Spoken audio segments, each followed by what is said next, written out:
really complex stacks of sources, the esoteric, the historical, the super modern, and we try to boil them down to the core knowledge you need. And today, well, we're embarking on something pretty unique, I think.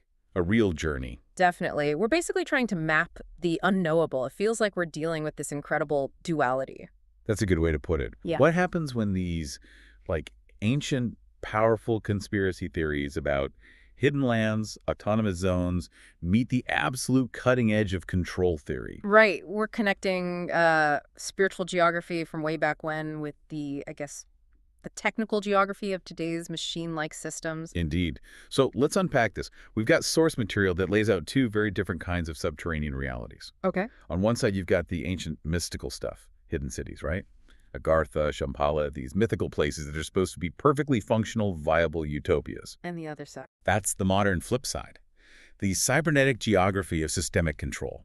Basically, how our institutions, maybe unintentionally, maybe not, Yeah. enforce non-viability, how they manage chaos on the surface world, and maybe control our very desire or need for escape. Wow. Okay, so the sources must be pretty diverse then. Oh, they are. A bit dizzying, actually, but they link up in fascinating ways. We're pulling from Manly P. Hall's work, his deep dives into esoteric literature, things like the novel Edda Dorpa, Bacon's New Atlantis. Okay, the classics. Right, and we're putting that mythology right next to contemporary cybernetic analysis, specifically people like Stafford Beer, Andrew Pickering, looking at systemic viability, control, how complex systems actually work or fail to work. So our mission today, for you listening, is pretty ambitious. We need to figure out first, where are these mythical escape realms even rumored to be?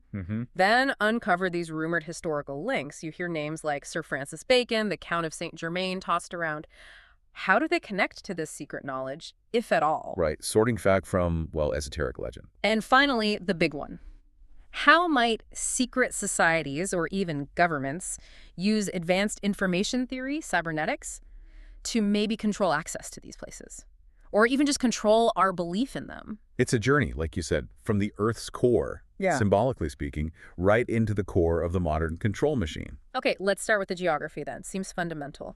Where do these myths actually place these hidden realms? And that brings us right to a core question we need to tackle. Where is Mount Meru located? Right, Meru, or sometimes Sumeru. It's fascinating because you find this concept all over Arabic sources, Iranian, Buddhist, Hindu traditions. It's widespread. But where is it? Well, the consistent answer across these cosmologies is it's at the center of the world. And specifically, that cosmic center is identified as the North Pole. The North Pole, okay. So it's not just some random mountain peak. Definitely not. It's not just geographic, it's symbolic, it's magnetic, it's spiritual. The sources get really specific about its nature. It's called a magnetic mountain. Magnetic, what does that imply? Well, its power is described as being immense. So immense, it creates these massive oceanic whirlpools. The texts say it can literally suck the ships right into it. Whoa. And get this, the magnetic force is supposedly strong enough to pull the nails right out of the ships. Seriously, so it's like a natural defense system. Exactly. Think of it as a natural, powerful barrier designed to keep people out centuries before we had, military exclusion zones or anything like that. An energetic shield almost. But it's more than just a physical barrier at the North Pole, isn't it? Oh, much more. Functionally, Meru is understood as the vertical cosmic axis. Sometimes it's called the Neru Danda. The cosmic axis. What does that actually mean for someone trying to understand this? It means it's essentially a spiritual map.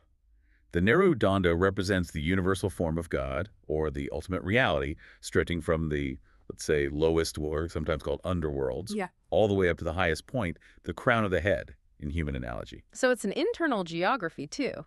Fundamentally, yes. The higher worlds, the lokas, that's the Sanskrit term for these different realms or planes of existence, they're entered through what the texts call mystic cities, located along this axis. Okay, mystic cities. But here's the catch. They're only accessible to people who've reached a certain level of, well, advanced spiritual consciousness.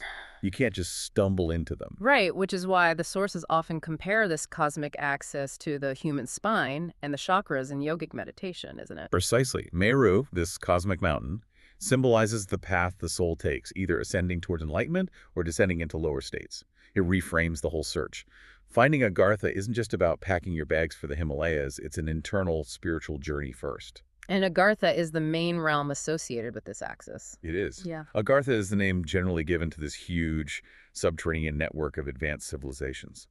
And often, Shambhala is mentioned as its capital city. So what's their story? Why are they underground? The core narrative, the reason they're so compelling, is that they were supposedly a highly advanced civilization, maybe from a golden age, living on the surface. But then some great cataclysm happened, or an age of decline began. Like the Atlantis story. Very similar echoes, yes. And rather than decline with the rest of the world, they chose to retreat, to go underground, preserving their knowledge and way of life concealed from the surface. They chose viability. And these weren't just, primitive societies hiding in caves. The accounts suggest something far more advanced. Oh, incredibly advanced, according to the late 19th century sources, like the accounts from someone named Santiev. Agartha was described as being ruled by a very structured leadership, a sovereign pontiff. The Brahmatma, supported by two colleagues, the Mahatma and the Mahanga, suggests real organization. And what about their knowledge, their technology? This is where it gets really interesting.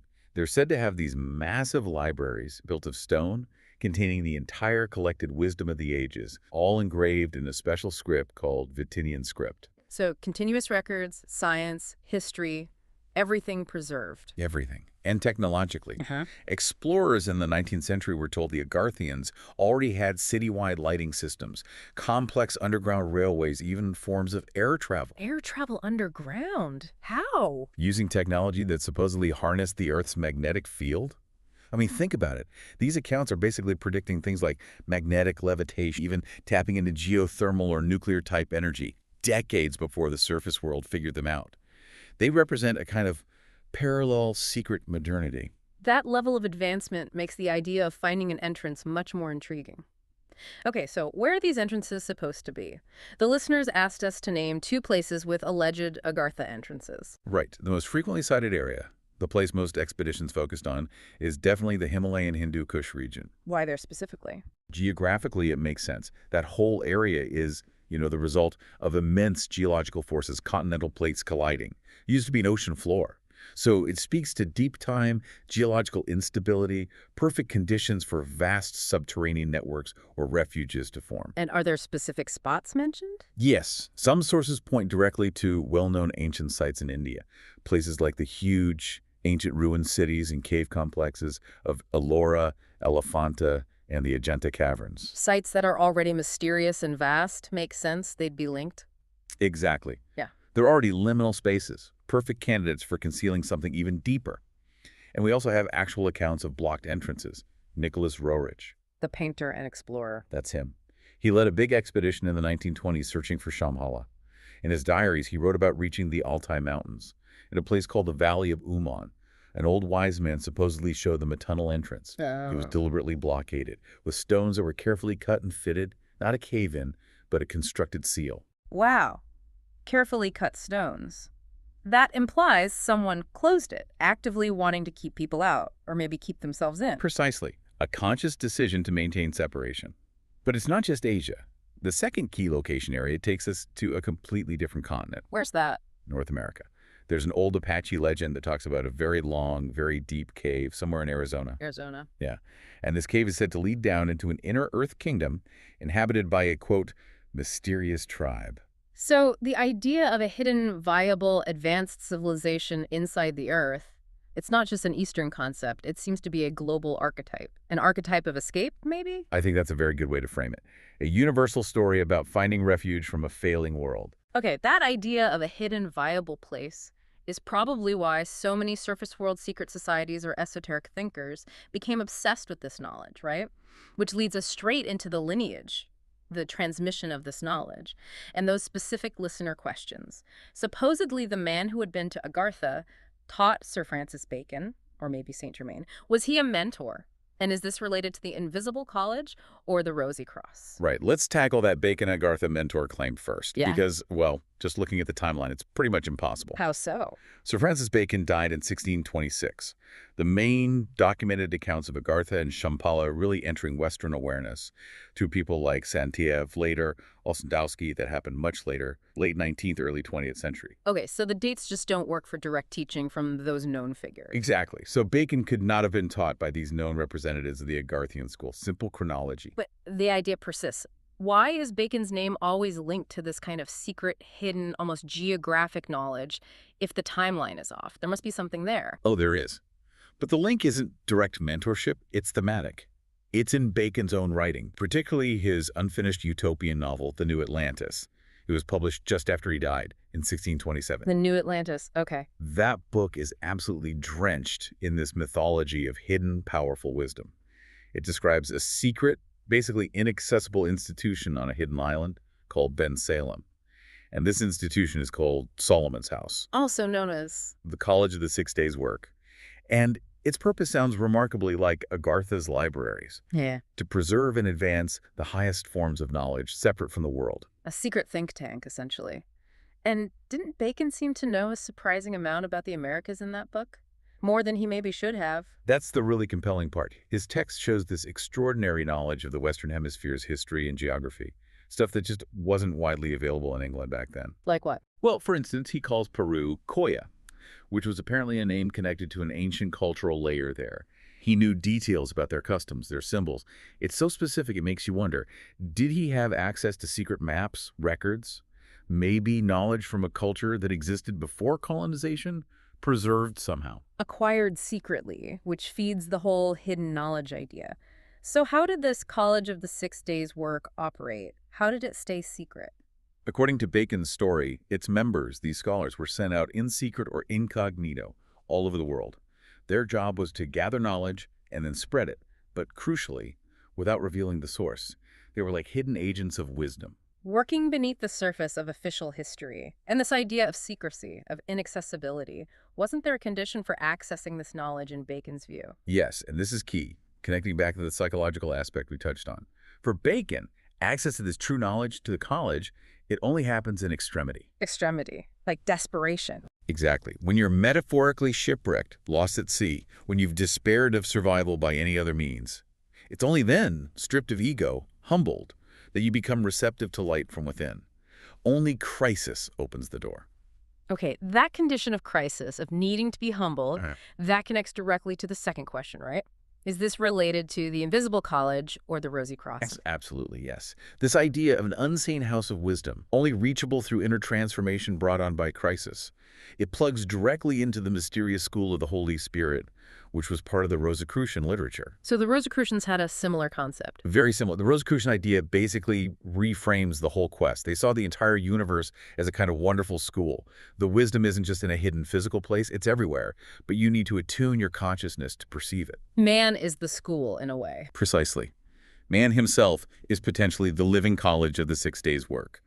So the search for Atlantis, or Agartha, becomes an allegory for the esoteric search for the profound wisdom hidden within us.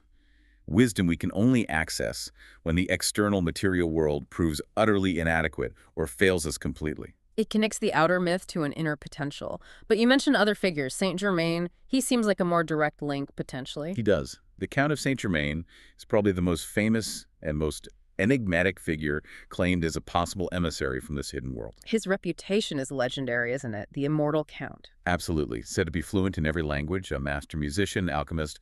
Voltaire apparently called him the man who knows everything and never dies. And the stories about his appearance are wild.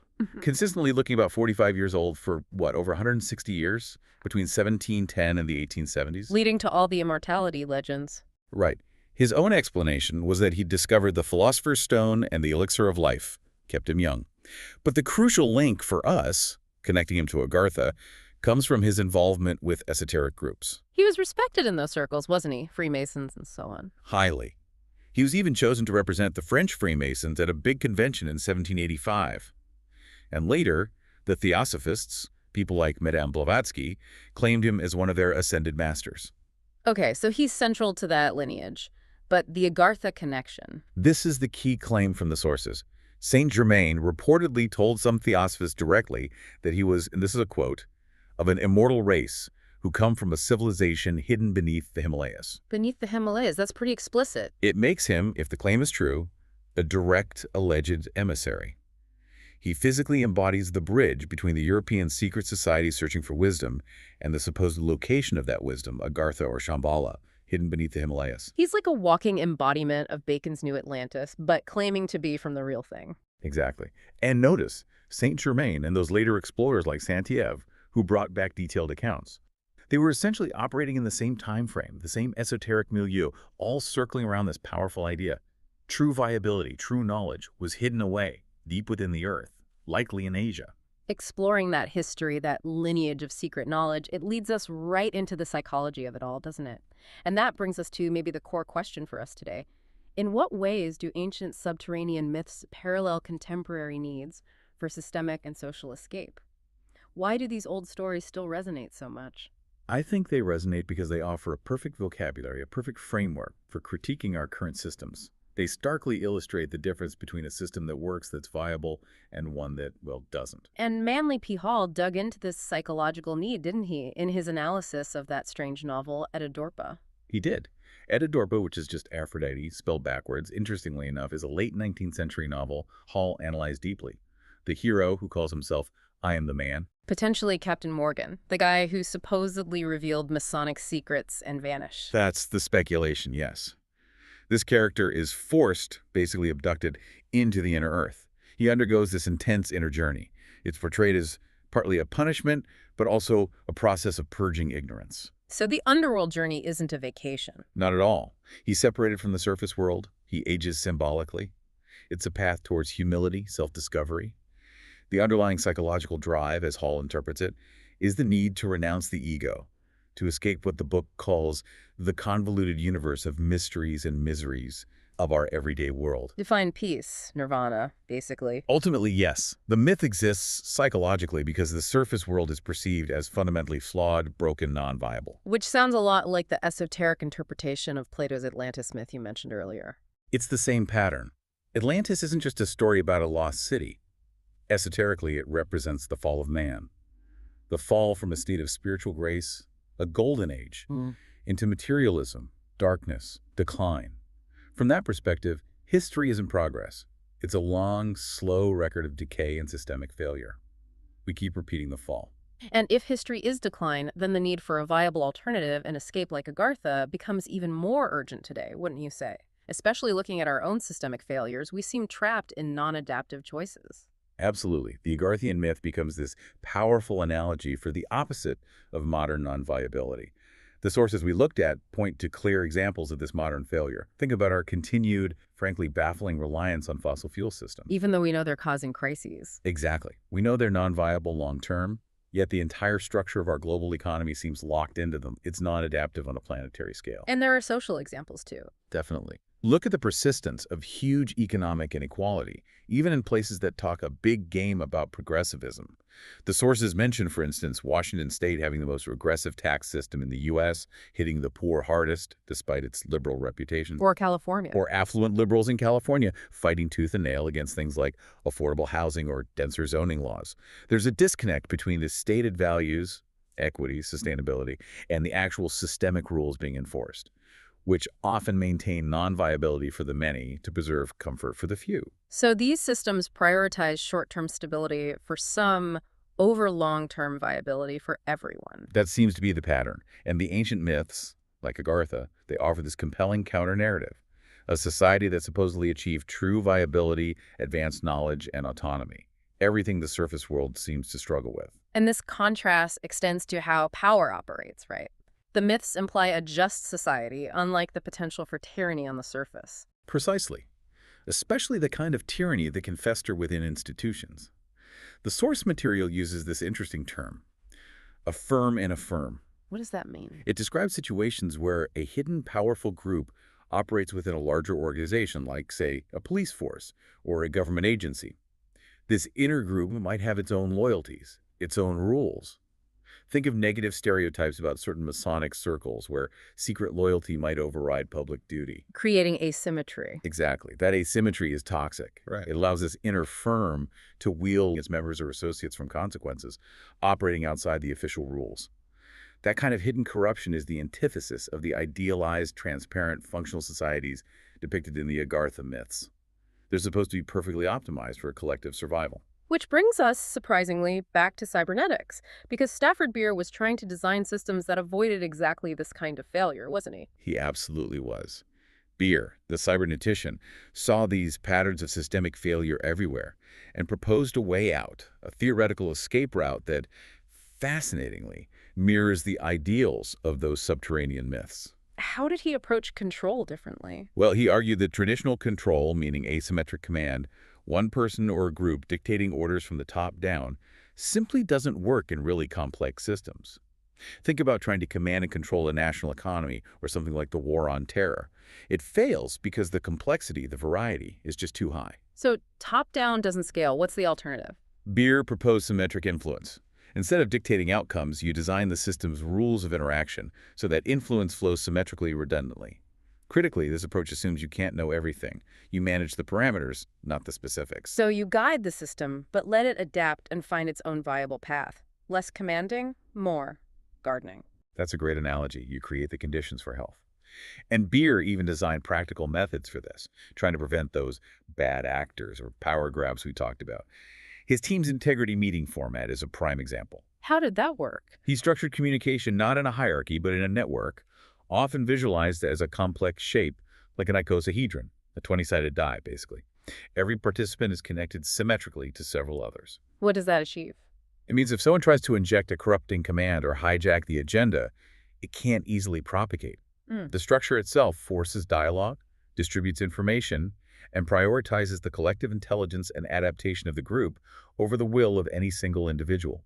It favors democratic process baked into the system's design. So just like the ideal of Agartha, the goal is to create a system that can survive, adapt, and maintain viability, resisting internal corruption and external shocks. Exactly.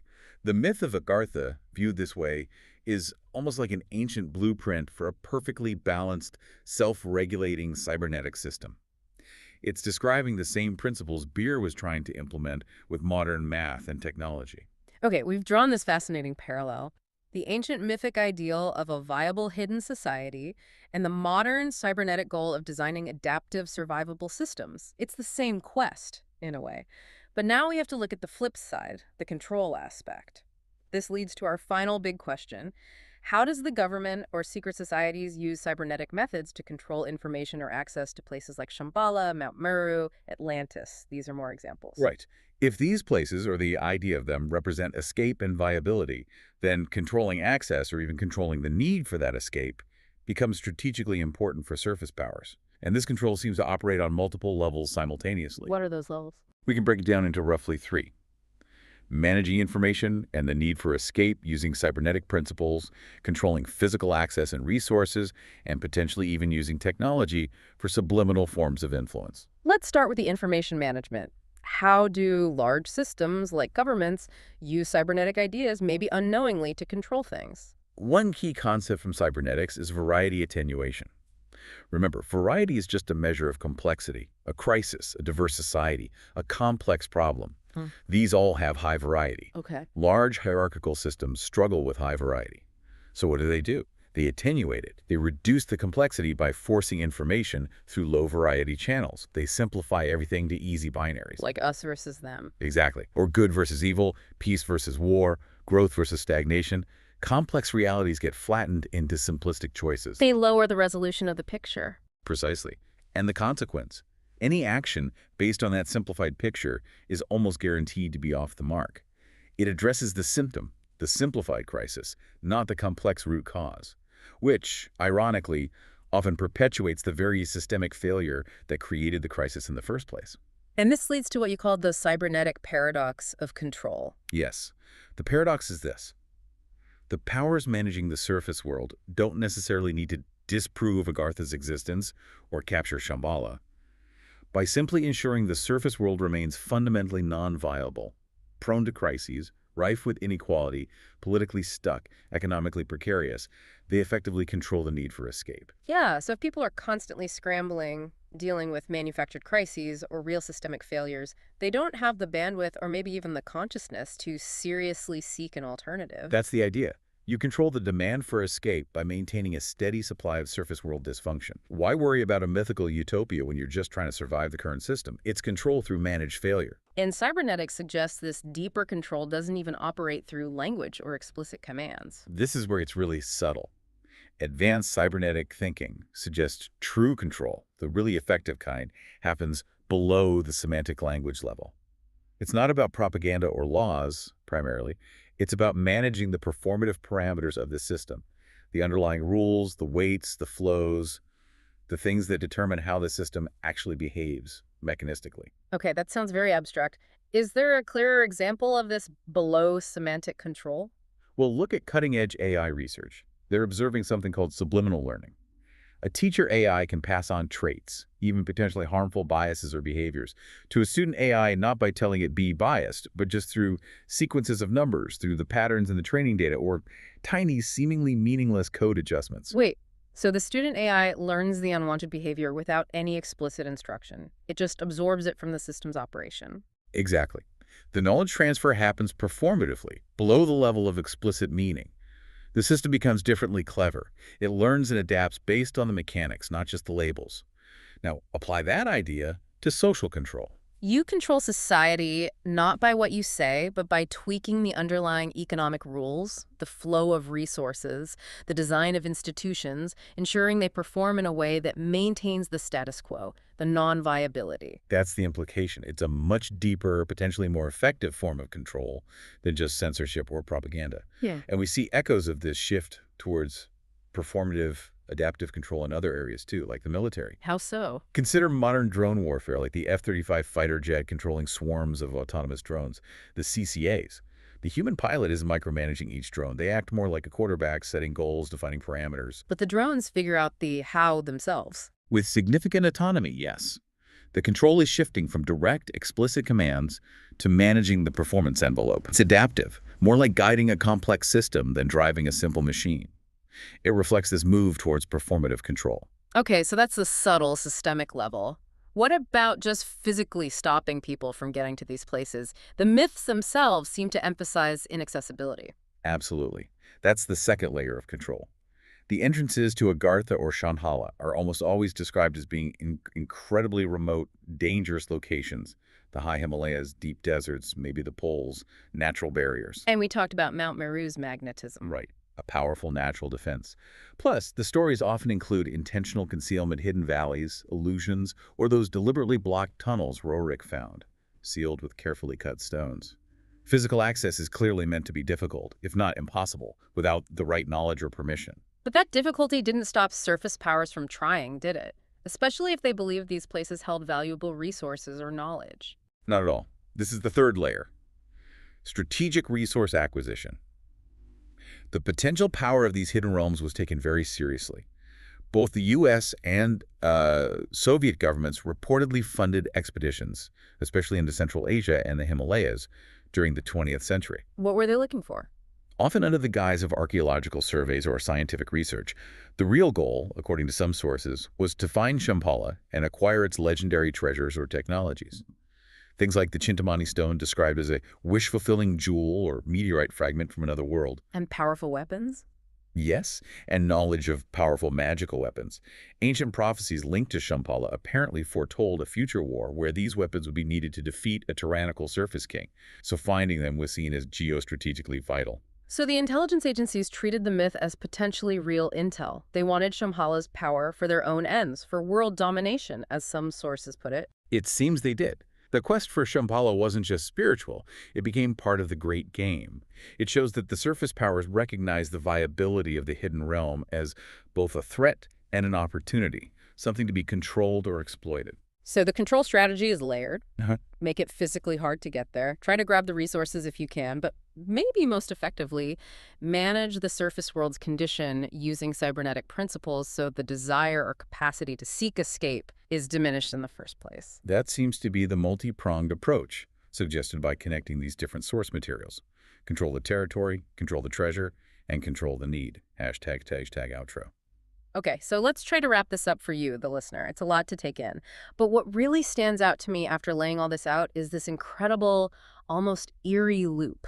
What do you mean? The same kind of advanced, maybe non-linear, non-modern principles that someone like Stafford Beer, the cybernetics guy, was trying to use to design genuinely adaptive, democratic, viable systems, like his Project Cybersyn experiment in Chile. Right, trying to build a functional system from the ground up. Those very principles seem to be mirrored, conceptually at least, in these ancient myths about hidden, functional, perfectly viable subterranean societies like Agartha. It's a striking parallel, isn't it? And if you connect that to the bigger picture, it suggests the mythology isn't just, fantasy or escapism. It functions as a really sophisticated cultural language for systemic critique. How so? These myths highlight what our surface systems lack. They point towards the idea that the solution to our current mess, whether it's extreme inequality, political gridlock, ecological crisis, hidden corruption, the solution requires escaping something. But maybe not escaping the Earth physically. Escaping what, then? Escaping the rigid, asymmetric modern ontology. Escaping the mindset, the way of structuring reality and power that defines our consciousness and keeps us perpetually, metaphorically, shipwrecked on a desert island, just like in Bacon's story. It's the non-viability we need to escape from. And that viability seems linked to symmetry, adaptation, the stuff Beer was talking about, the stuff Agartha represents.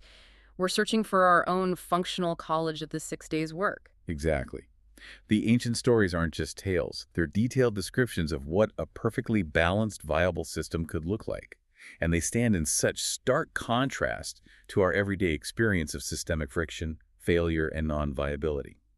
They articulate a path we seem to have forgotten, maybe because we got obsessed with top-down semantic control instead of focusing on bottom-up system performance and health. Which leaves us with a final, maybe unsettling, provocative thought for you to ponder. Sir Francis Bacon suggested that the true college of the 6 days' work, that deep wisdom needed for genuine viability, it only becomes accessible to humanity in times of extreme crisis. When we've despaired of survival by any other means. Right. So if our current world continues down this path, many see as non-viable, heading towards greater instability, perhaps inevitable global crises, does that mean the conditions are ripening? Does it mean that the mythical college of the 6 days' work, that profound adaptive wisdom potentially hidden within us, within our collective capacity, is actually about to be rediscovered simply out of sheer necessity, just as the old legends foretold?